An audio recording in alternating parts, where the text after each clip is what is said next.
నేడు బలరామ జయంతి. బలరాముడు శ్రీకృష్ణుడి సోదరుడు. ఆదిశేషుని అవతారంగా పరిగణించబడే బలరాముడి జీవిత విశేషాలను, ప్రాముఖ్యతను తెలియజేసే పరమార్థంలోని నేటి కథనమే బలరామ జయంతి.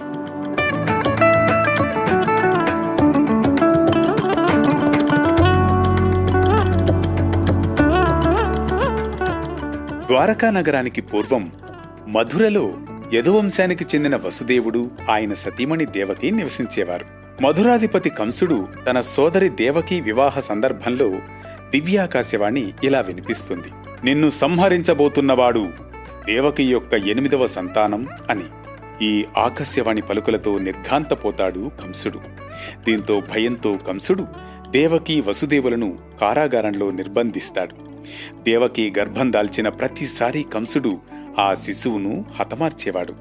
అలా దేవకి 7వ గర్భం ధరించినప్పుడు విష్ణుని ఆజ్ఞతో యోగమాయ ఆ గర్భాన్ని రోహిణి గర్భంలోకి మార్చుతుంది.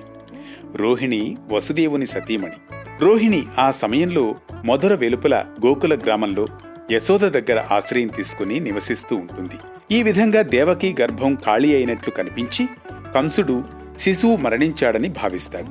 కాని వాస్తవానికి ఆ గర్భం రోహిణి గర్భంలో పెరుగుతూ ఉంటుంది.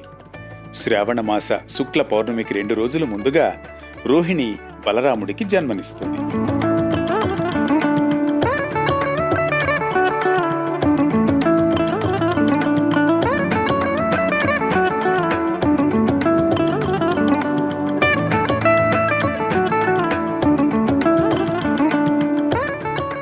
బలరాముడు అసాధారణ శౌర్యం, శక్తి కలిగినవాడై జన్మిస్తాడు.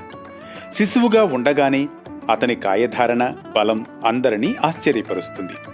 అందుకే బలాన్ని ఇచ్చేవాడు అనే అర్థంలో బలరాముడు అని పేరు పెడతారు.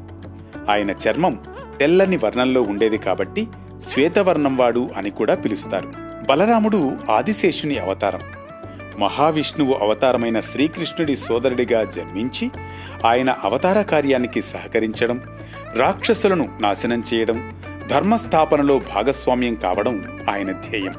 ధనుర్విద్యలో, గదాయుద్ధంలో అప్రతిహతుడుగా ఉండడం, కళింగ సర్పుని వధలో కృష్ణుడికి సహకరించడం, ద్వారకా నిర్మాణం, కురుక్షేత్ర యుద్ధంలో సాక్షాత్కార సలహాదారు, గదాయోధుడిగా ప్రసిద్ధి చెందుతాడు. బలరామ జయంతి రోజున భక్తులు ఉపవాసం ఉండి తెల్లని పుష్పాలు, పాలతో పూజ చేస్తారు. పాలు, పెరుగు, వెన్న, గోధుమ పిండితో తయారు చేసిన నైవేద్యాలను సమర్పిస్తారు. శ్వేతవర్ణాలు ధరించడం, గదా చిహ్నంగల బలరాముడి విగ్రహాన్ని ఆరాధించడం ఆచారం.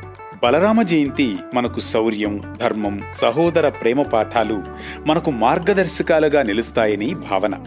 వేటు న్యూస్తో రేపటి మరో విశేషాంశంతో మళ్లీ మొదలవుతుంది మన ప్రస్తావన.